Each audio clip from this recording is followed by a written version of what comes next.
Good afternoon. I'm Ron Wilhelm, President of the Board of Directors of the Organization for the Development of Indigenous Maya, ODIM. And this is JoAna Dwyer, the principal founder of ODIM. And we want to just talk about the beginnings.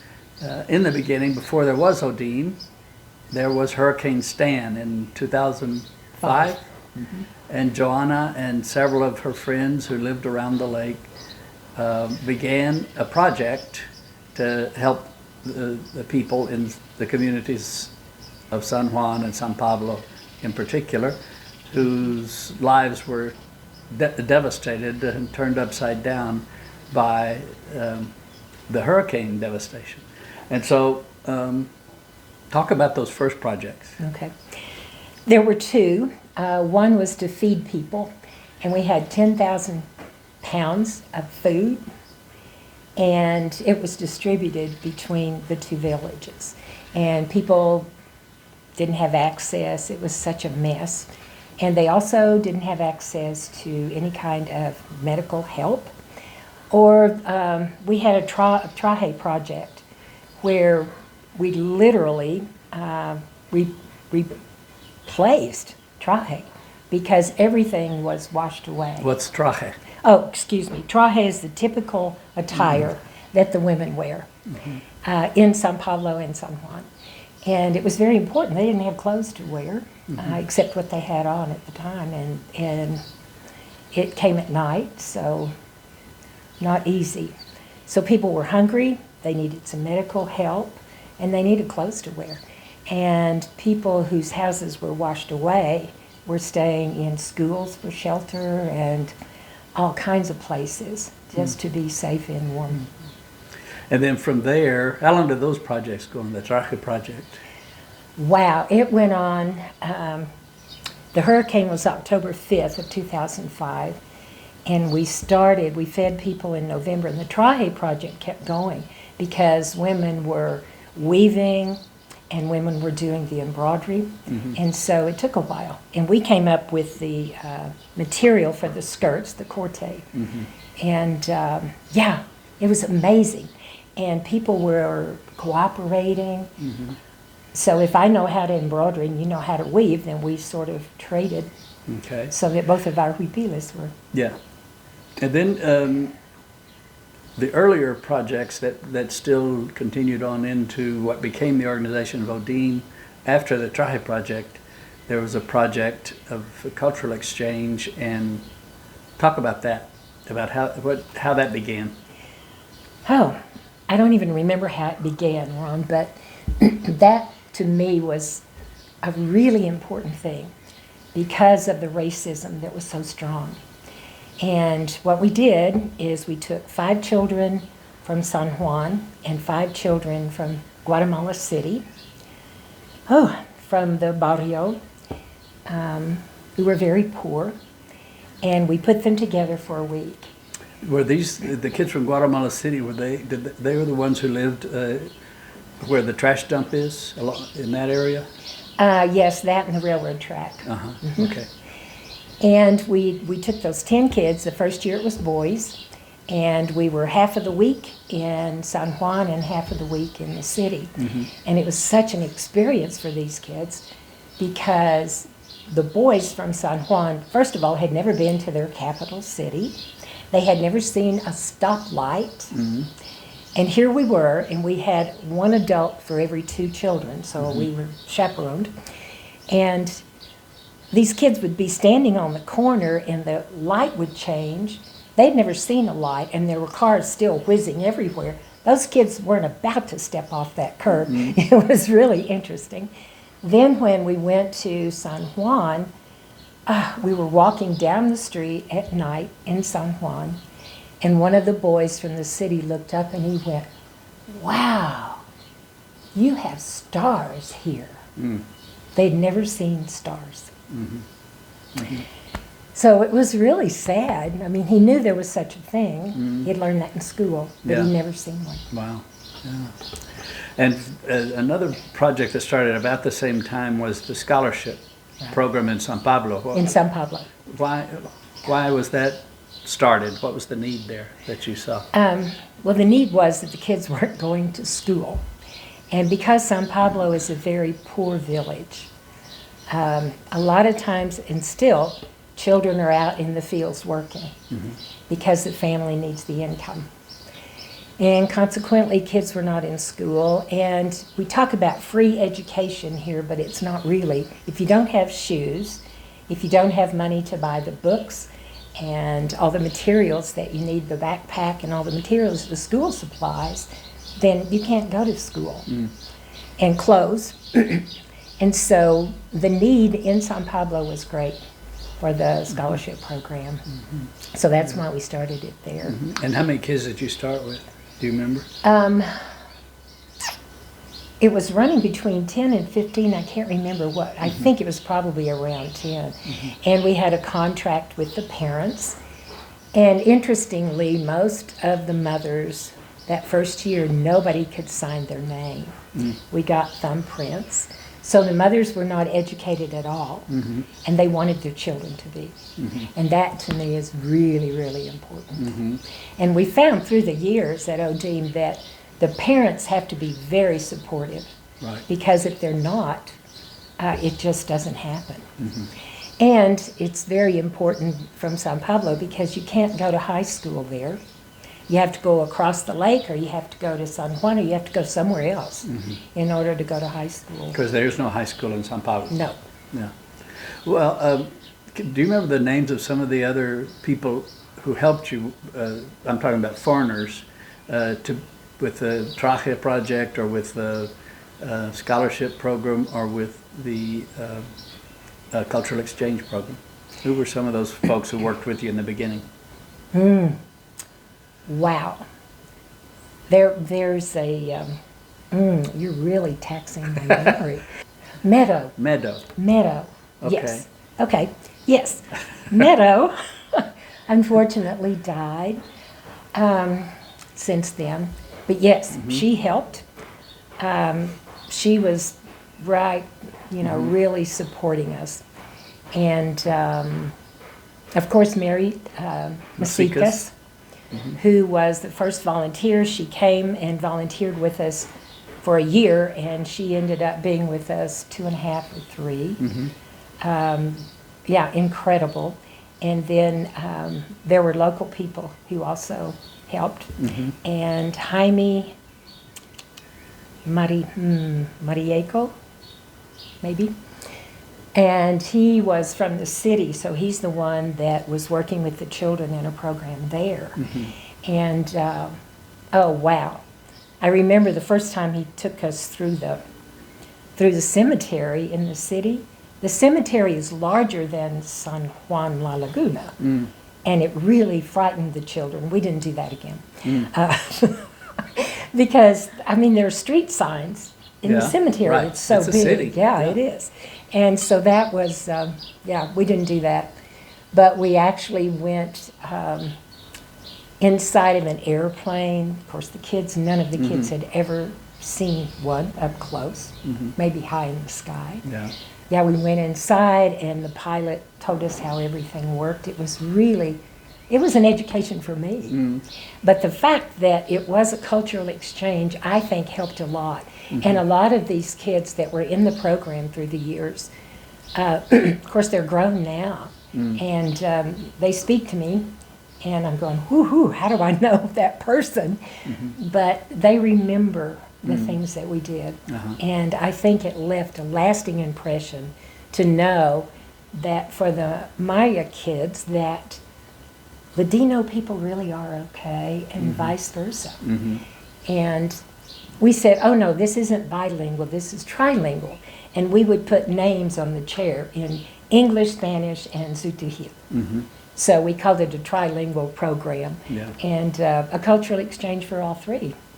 Well, I know that one of the goals in the Becca program is to develop not just educate the kids and help them get through school, but also to make them into community leaders, develop their leadership ability. And the first graduate is Edgar Alexander, what's his last name? Nicolas's son. Ishkaya. Ishkaya.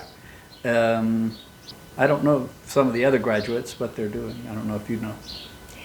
Well, Estella worked with ODIM for Right, a while, yeah. and then she went on to another job. I don't know what it is. Yeah.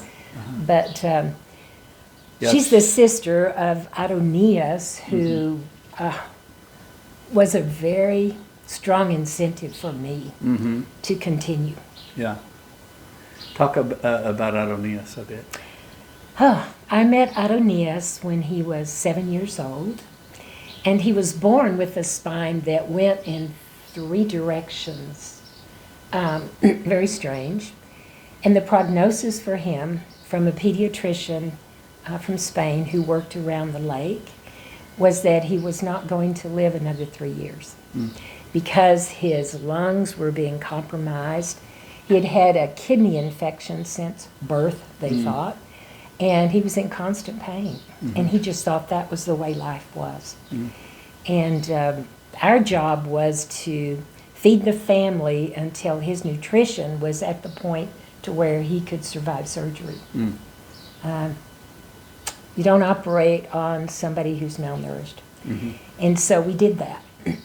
And a friend of mine said to me one time, "You've spent too much time and energy and money on one person that you could have helped so many people." But I don't think about it that way.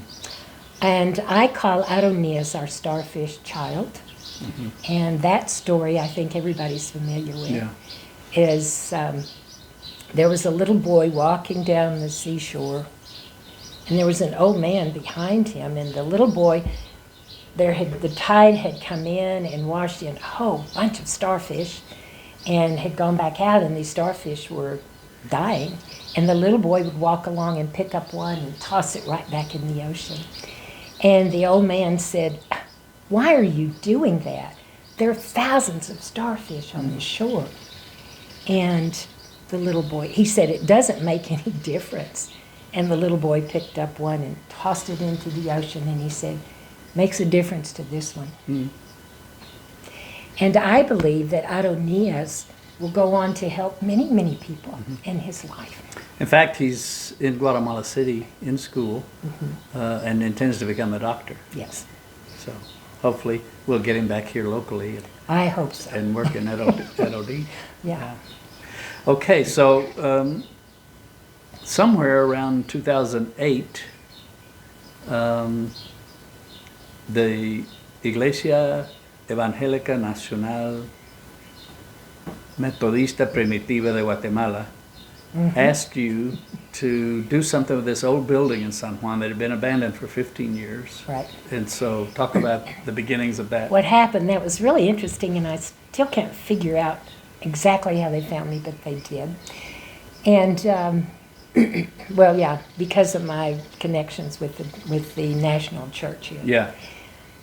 Members, there were about 5 members who had been at the church in San Juan when it was a functioning Methodist church.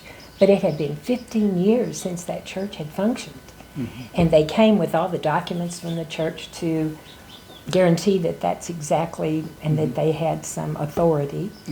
And they said, "We want this building to become some sort of a community center." And I said, "Well, I have experience in the medical arena, and my friend who was here had experience in construction." And so we agreed to do that, to convert an abandoned Methodist church into a clinic. And that's the start of Clinica San Juanita. And so But it took more than a year. the renovation began in 2008.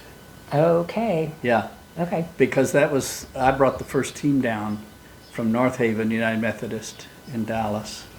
And I have photos that I think are going to be up on the website of that team walking into this building that had no walls, dirt floor, leaky roof. Leaky roof. And then over the years, that team and others transformed it into what is now the clinic. Yeah. Amazing. And even before you were in the building, you were telling me that you were able to do some medical jornadas or campaigns, medical clinics in the old soccer field that's just on the Yeah, south when it was side just of the a lake. dirt field, we were doing some jornadas there for a few days, sometimes as much as a week. And yeah, it was amazing. And then we moved into the building before it was finished. Leaky roof and all, you had to have an umbrella to, during the rainy season, you had to have an umbrella to work. No bathroom, so we borrowed the bathroom of the house next door. Yeah, not the best working conditions, but we did it anyway. Yeah. Because the need for medical care was so great. At the same time, were you working in San Pablo or not? Yes, we started working there in rented buildings. And the scholarship program was in one part of the building, and the medical, I remember, and the medical unit was in the other. And This of course, it was a two-room house. I remember this. I mean, you say building, it makes it sound big. But huge. it was, No, very small. It was a small two-room house where in San Pablo for a while. And the room for the scholarship kids was where the tutoring happened, to help the kids, because the parents couldn't. So the parents were not educated, and they couldn't help the kids with their homework Right. and what they needed, a little boost in school. Yeah. And so that's what's been outstanding. Before we started the scholarship program, there was a woman named Aurelia, another foreigner, who went around not just the lake.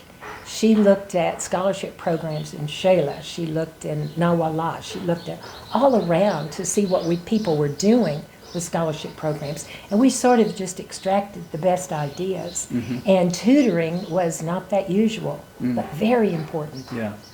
especially if parents don't read and write. Very important. And also in San Pablo, there were times when you used the Baptist church there? Yes. That wasn't for the scholarship program. That was for Jornadas Medicas. Okay. And the space was so much bigger. But we were going to San Pablo, I think it was every Friday. And so we were there once a week, working in that space that we're talking about. It was tiny. It was just big enough for somebody to register the patients walking in the door and at the same time seeing a patient. So very small, Yeah. but worked. Right. And the fact that we were there every Friday was really important. And that continued up until 2014, I guess, right? In Yes. San Pablo, when the Yes. Clínica Chuitinamit was opened. And the beautiful thing, the Baptist Church didn't charge us a penny when we started. Every time we had a team come in, a lot of cooperation Yeah. from Domingo there. Yeah. And so we opened the Clinic San Juanita in 2009. And the first week we were open, nobody came. The second week there were lots of people because they heard, the word of mouth is Yeah. the best way to get news around. And the second week we were inundated with patients. But the first Well- week, and everybody is wide-eyed thinking, what's going to happen? And I said, no, we're open and the people will come. Yeah. And they did. Well, one of the strategies that we used was Kim Batchelor, my wife, and I came down, and she worked with the staff, the health promoters, on how to do community health surveys, door to door. And then I worked with them on how to collect oral histories about the folk medicine, the type of medicine that the people used when there was no doctor. And so we also used those door-to-door interviews with people all over San Juan to let them know about this new clinic. So that was part of the Yeah. campaign. And we used publicity. megaphones too, Yeah. in a pickup. Yeah. Yeah. So, that's how you market here. Right. Little exactly. different. Yeah. Little different. Yeah. And I know that Gloria Mendoza, who's our lab tech, was part of that first group. I'm not sure who else was. Timoteo, Well, Timoteo, yeah, but And, people are still, or is still with us? still with us, yeah. The very first. Well, there were just 3 staff, I think. Plus No, we Mari worked Masitas. with a whole group of about 10 or so. Okay, I don't remember. We didn't have a lab when we first started. Right. Yeah. Very important addition. So we've added a lab that does all kinds of blood, urine, feces tests. We've just added the possibility for women to get the pap smear Yes. tests. And another test that's most important that we have more of in this country than in the States or Canada or anywhere else, and that's the H. pylori test. Yep. Very important. And I'm very proud of the fact that we do that. Yeah. Because I had a friend from Panajachel who came to the clinic. She had been sick for months, and it was really scary. She had lost a lot of weight. And I said, "You had an H. pylori test?" And she said, "Not that I know of." And I said, "Would you please go to the clinic and get one?" And she did.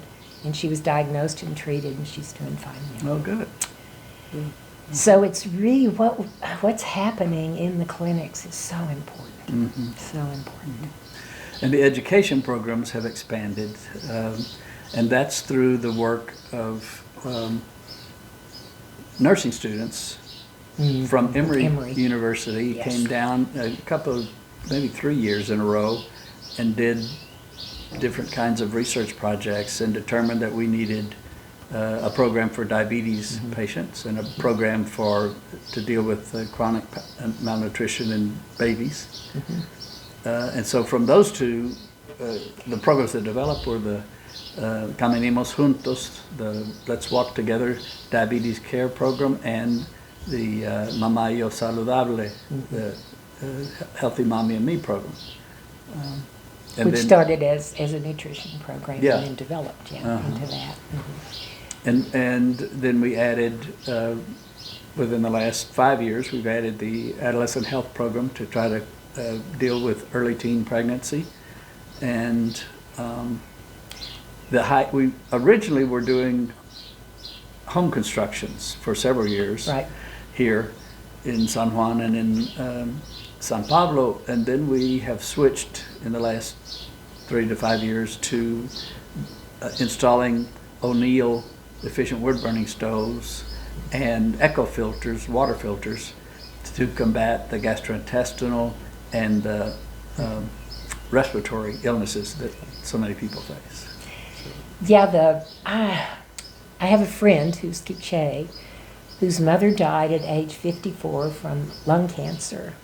She never smoked a cigarette in her life, but she cooked on an open fire all those years.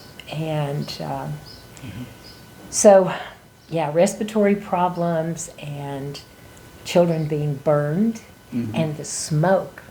And I know when I helped put a stove in, the little boy said, "Wow," he said, "the smoke is going up that chimney. It's not going in my eyes." And I thought, there you go. We hadn't even thought about smoke in the eyes. Yeah. Yeah. Exactly. Yeah. And Well, thank you for listening to this story of ODIM. I hope you'll find ways to support this ministry. it needs to continue. Thank you.